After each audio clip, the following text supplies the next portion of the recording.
CM Jagan పై చంద్రబాబు చేస్తూ ఉన్న దుష్ప్రచారం ప్రజాస్వామ్య స్ఫూర్తికి విరుద్ధం అన్నారు వైఎస్ఆర్సీపీ ప్రధాన కార్యదర్శి సజ్జల రామకృష్ణారెడ్డి. కృష్ణా జిల్లా అవనిగడ్డలో పార్టీ ముఖ్య నేతల సమావేశంలో పాల్గొన్నారు. బాబు మాటలను ప్రజలు విశ్వసించడం లేదన్నారు. రాజధాని పేరుతో బాబు భూములు లాక్కున్నారని, రియల్ ఎస్టేట్ పేరుతో మోసాలు చేశారని మండిపడ్డారు ఆయన. టీడీపీకి ప్రతిపక్షంలో ఉండే అర్హత కూడా లేదన్నారు. చంద్రబాబు ఆయన ముఠాకు ఓడిపోతామనే భయం పట్టుకుందన్నారు సజ్జల రామకృష్ణారెడ్డి.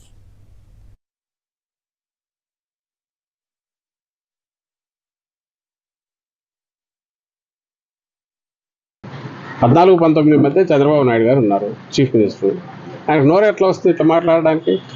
అంతకుముందు ఉన్న వాళ్ళు ఎవరో ఉంటారు. అంటే ఆయన ఉన్నంతసేపు బాగున్నట్టు ప్రభుత్వం అనేది ప్రభుత్వంగా ఉంటుంది, జగన్మోహన్ రెడ్డి గారు ఉంటే అది ఇంకో రకంగా ఉంటుందా? ఒక ముఖ్యమంత్రిగా పనిచేసేవాడు మాట్లాడే మాటలేనా అది? అసలు అంత అసహ్యంగా బహుశా ఏ విదేశాలు శత్రు దేశాల వాళ్ళు కూడా ప్రచారం చేయలేము.